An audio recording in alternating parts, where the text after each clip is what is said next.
সবাইকে স্বাগত। আজ আমরা কথা বলছি বাংলাদেশের সোনার বাজার নিয়ে, যেখানে সম্প্রতি দামে বেশ বড়সড় একটা পতন লক্ষ্য করা গেছে। আমরা মূলত 22 অক্টোবর 2025-এর একটা রিপোর্টের ওপর ভিত্তি করে বিষয়টাতে একটু ক্ষীণভাবে দেখব।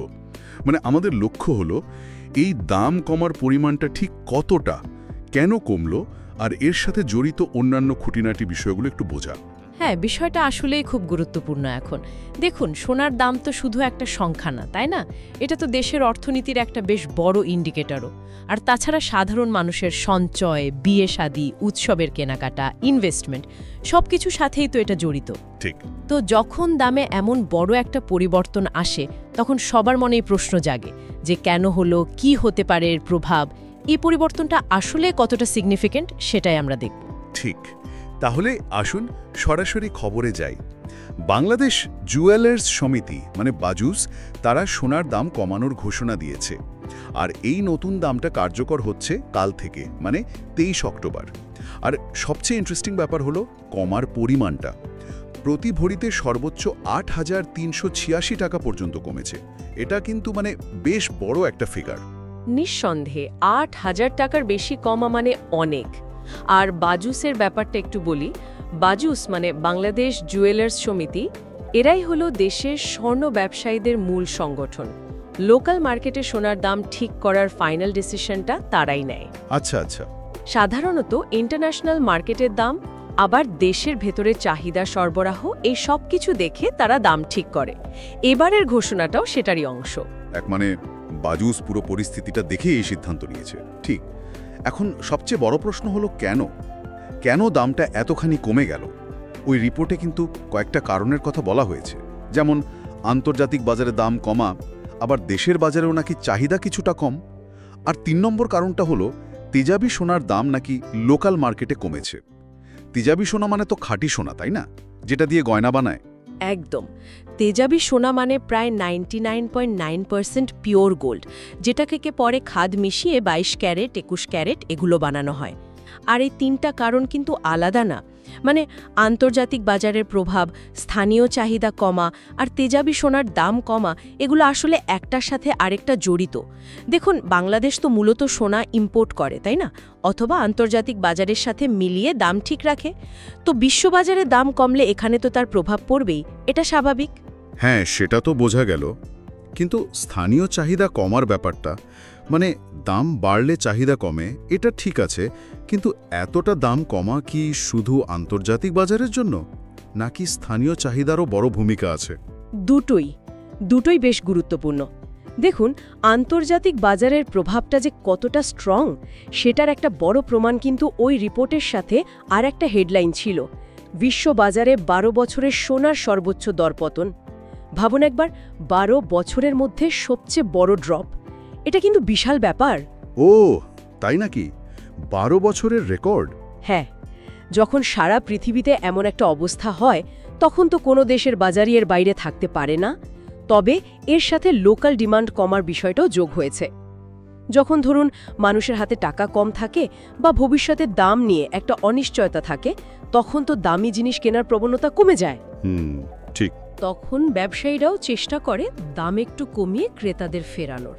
আর তেজাবি সোনার দাম কমা তো সরাসরি কস্টিং কমে যাওয়া, ফলে অলংকারের দাম কমানো সহজ হয়। সো বলা যায়, বিশ্ববাজারের চাপ আর স্থানীয় বাজারের বাস্তবতা দুটো মিলেই এই বড় পতনটা হয়েছে। তার এটা একটা অনেকগুলো ফ্যাক্টর একসাথে কাজ করেছে।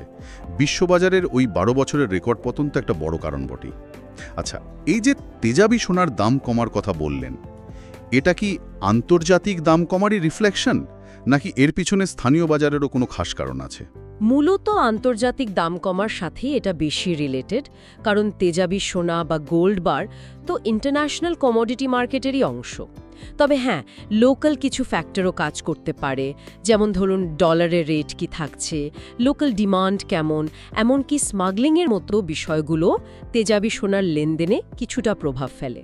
কিন্তু মূল ড্রাইভিং ফোর্সটা ইন্টারন্যাশনাল মার্কেটই, বিশেষ করে যখন বিশ্বজুড়ে এত বড় একটা পতন দেখা যায়। বুঝলাম। আচ্ছা, এবার তাহলে একদম সংখ্যার নির্দিষ্ট দামের হিসাবে আসি। এই অংশটা কিন্তু অনেকের জন্যেই খুব ইন্টারেস্টিং হবে, বিশেষ করে যারা হয়তো সোনা কেনার কথা ভাবছিলেন। নতুন দাম অনুযায়ী সবচেয়ে ভালো মানের মানে 22 ক্যারেটের 1 ভরি সোনার দাম এখন 2,08,996 টাকা। কিছুদিন আগেই তো দাম 2,17,000 টাকাও ছাড়িয়ে গিয়েছিল। সে তুলনায় এটা তো বেশ বড় একটা রিলিফ। অবশ্যই, প্রায় 8,500 টাকা কমা মানে প্রায় 4%-এর কাছাকাছি। একদিনে এটা বেশ বড় একটা চেঞ্জ। আর শুধু 22 ক্যারেট না, অন্যগুলোর দামও কমেছে। 21 ক্যারেটের ভরি এখন 1,99,101 টাকা, 18 ক্যারেটের ভরি 1,70,994 টাকা, এমনকি সনাতন পদ্ধতির সোনার দামও কমেছে। প্রতি ভরি 1,42,209 টাকা। সব গ্রেডেই কিন্তু দাম বেশ খানিকটা করে কমেছে। এই ক্যারেটের পার্থক্যটা যদি আর একবার একটু সহজ করে বুঝিয়ে দেন। 22, 21, 18 এগুলোর মানে আসলে কি? 24 ক্যারেট মানে একদম পিওর গোল্ড, মানে 99.9% খাঁটি। কিন্তু খাঁটি সোনা তো খুব নরম হয়, তাই না? গয়না বানানোর জন্য এর সাথে অন্য মেটাল মেশাতে হয়, যেমন তামা, দস্তা, নিকেল। 22 ক্যারেট মানে হলো 24 ভাগের মধ্যে 22 ভাগ সোনা আর বাকি 2 ভাগ অন্য ধাতু। আচ্ছা। একইভাবে 21 ক্যারেটে 21 ভাগ সোনা, 3 ভাগ অন্য ধাতু। 18 ক্যারেটে 18 ভাগ সোনা, 6 ভাগ অন্য ধাতু। আর সনাতন পদ্ধতির সোনা সাধারণত পুরনো গয়না গলিয়ে বানানো হয়, তাই এর পিওরিটির কোনো গ্যারেন্টি থাকে না, আর এটা তুলনামূলকভাবে কম খাঁটি হয়। স্বাভাবিকভাবেই সোনা যত বেশি, দামও তত বেশি, তাই 22 ক্যারেটের দাম সবচেয়ে বেশি, সনাতনের কম। ধন্যবাদ। তার মানে কাস্টমাররা তাদের পছন্দ বা বাজেট অনুযায়ী বেছে নিতে পারে। আচ্ছা, শুধু কি সোনার দামই কমলো, রূপা বা অন্য কিছুর উপর প্রভাব পড়েনি? পড়েছে। ওই রিপোর্টে বলা আছে যে রূপার দামও কমানো হয়েছে। 22 ক্যারেটের 1 ভরি রূপার নতুন দাম এখন 5,470 টাকা।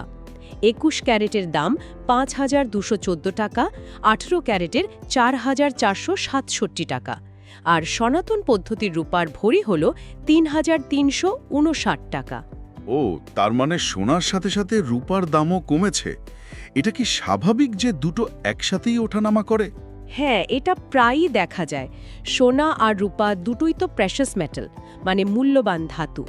অনেক সময় ইনভেস্টররা ইনফ্লেশনের বিপরীতে বা যখন ইকোনমি একটু খারাপ থাকে তখন এগুলোকে সেফ হ্যাভেন হিসেবে দেখে, তাই এদের দামের মুভমেন্ট অনেক সময় একই দিকে হয়। তবে হ্যাঁ, মাত্রার ফরাক থাকতে পারে। যেমন ধরুন, সোনার দামে যে আলোড়ন হয়, রূপার দামে হয়তো ততটা হয় না। কিন্তু যারা রূপার গয়না কেনেন বা রূপায় ইনভেস্ট করেন, তাদের জন্য এই দাম কমাটাও একটা খবর। ঠিক। এবার একটু আলোচনাটাকে বড় ফ্রেমে দেখি। আমরা যে রিপোর্টটা নিয়ে কথা বলছি সেখানে কিন্তু আরও কয়েকটা ইন্টারেস্টিং হেডলাইন ছিল, যেগুলো এই ঘটনাটাকে একটা বৃহত্তর প্রেক্ষাপটে বুঝতে সাহায্য করবে। যেমন আপনি আগেই বলছিলেন, বিশ্ববাজারে 12 বছরে সোনার সর্বোচ্চ দরপতন। এটা তো ইন্টারন্যাশনাল কানেকশনটা ক্লিয়ার করে দিল। একদম। এই হেডলাইনটাই কনফার্ম করে যে বাংলাদেশে যা হচ্ছে তা কিন্তু বিচ্ছিন্ন কিছু নয়, এটা গ্লোবাল ট্রেন্ডেরই একটা অংশ। আমেরিকা, ইউরোপের মতো বড় বাজারগুলোতে যখন দাম পড়ে তখন তার ঢেউ তো সবখানেই লাগে। আর একটা হেডলাইন ছিল এরকম, সোনার দাম আরও বাড়ল, ভুঁড়ি ছাড়ালো 2,17,000। এটা তো এই কমার ঠিক আগের সিচুয়েশনটা মনে করিয়ে দেয়। ঠিক। আর এই হেডলাইনটা আসলে বাজারের ভলাটিলিটি বা অস্থিরতাকেই দেখায়। ভাবুন, কিছুদিন আগেই দাম হু হু করে বেড়ে 2,17,000 পার করল, যেটা নিয়ে প্রচুর আলোচনাও হয়েছে। আর এখন এত বড় একটা পতন, এটা প্রমাণ করে যে সোনার বাজার আসলেই খুব সেন্সিটিভ। আন্তর্জাতিক রাজনীতি, ডলারের দাম, ইনফ্লেশন, শেয়ার বাজার, লোকাল ডিমান্ড, কত কিছু যে এর ওপর প্রভাব ফেলে। এই দামের ওঠানামা দেখে সাধারণ ক্রেতা বা ইনভেস্টরদের জন্য ডিসিশন নেওয়াটা বেশ কঠিন হয়ে পড়ে। খুবই সত্যি কথা। আর শেষ যে প্রশ্নটা উল্লেখ করা হয়েছে রিপোর্টে, সেটা বেশ ভাবনার মতো। ভারত, পাকিস্তান, নেপালের চেয়ে বাংলাদেশে স্বর্ণের দাম বেশি কেন? যদিও রিপোর্টে এর উত্তর দেওয়া নেই। হ্যাঁ, প্রশ্নটা কিন্তু খুব গুরুত্বপূর্ণ। যদি আমরা এটাকে একটু বৃহত্তর চিত্রের সাথে দেখি, এই প্রশ্নটা অনেকগুলো দিকে ইঙ্গিত করে। কেন প্রতিবেশী দেশগুলোর চেয়ে বাংলাদেশের দাম বেশি হতে পারে? এর অনেক কারণ থাকতে পারে। যেমন এক এক দেশে সোনার ওপর ট্যাক্স বা ডিউটি স্ট্রাকচার এক এক রকম। বাংলাদেশে হয়তো সেটা বেশি, আবার লোকাল মার্কেটের নিজস্ব কিছু ডাইনামিক্স থাকে, যেমন ধরুন বিক্রেতাদের মধ্যে প্রতিযোগিতা কেমন, ট্রান্সপোর্টেশন কস্ট, সিকিউরিটি কস্ট, এগুলো দামকে প্রভাবিত করে। আচ্ছা, এমনকি লোকাল কারেন্সি বা টাকার বিনিময় হার ও একটা বড় ফ্যাক্টর। তার মানে শুধু আন্তর্জাতিক বাজার না, দেশের ভেতরের পলিসি, ট্যাক্স, মার্কেটের ক্যারেক্টার এগুলোই দামের পার্থক্যের পেছনে থাকতে পারে। সম্ভবত। যেহেতু উৎসটি কারণ বিশ্লেষণ করেনি, আমরা নিশ্চিত করে বলতে পারছি না, কিন্তু প্রশ্নটা ওঠা মানে হলো এই বিষয়গুলো নিয়ে আরও ভাবা বা খতিয়ে দেখা দরকার। কেন এই পার্থক্য, সেটা দেখলে হয়তো স্থানীয় বাজারে কিছু চ্যালেঞ্জও সামনে চলে আসতে পারে। এটা পলিসি মেকারদের জন্যও একটা গুরুত্বপূর্ণ প্রশ্ন। তাহলে সব মিলিয়ে যদি আমরা আজকের আলোচনাটা গুছিয়ে আনি, আমরা দেখলাম যে আন্তর্জাতিক বাজারে একটা বড় পতন হয়েছে, যেটা নাকি 12 বছরের মধ্যে সবচেয়ে বড়। এর সাথে যোগ হয়েছে স্থানীয় বাজারে চাহিদার ঘাটতি আর তেজাবি সোনার দাম কমা। এই সব মিলিয়ে বাজুস বা বাংলাদেশ জুয়েলার্স সমিতি সোনার দাম প্রতি ভরিতে সর্বোচ্চ প্রায় 8,500 টাকা পর্যন্ত কমিয়েছে। রূপার দামও কমেছে। এ দাম কমাটা একদিকে যেমন বাজারের অস্থিরতা দেখাচ্ছে, অন্যদিকে প্রতিবেশী দেশগুলোর সাথে দামের পার্থক্য নিয়ে কিছু প্রশ্নও তুলছে। হ্যাঁ, সারসংক্ষেপটা ঠিক এটাই। কারণগুলো বেশ স্পষ্ট, আর দাম কমার প্রভাবটাও বেশ বড়। ক্রেতাদের জন্য এটা অবশ্যই একটা স্বস্তির খবর, বিশেষ করে যারা হয়তো দাম বেশি দেখে কিনছিলেন না বা অপেক্ষা করছিলেন। তবে এখান থেকে একটা গভীর চিন্তার জায়গাও কিন্তু তৈরি হয়, যেটা আমরা এই রিপোর্টের তথ্যের উপর ভিত্তি করেই ভাবতে পারি। সেটা কীরকম, একটু খুলে বলবেন?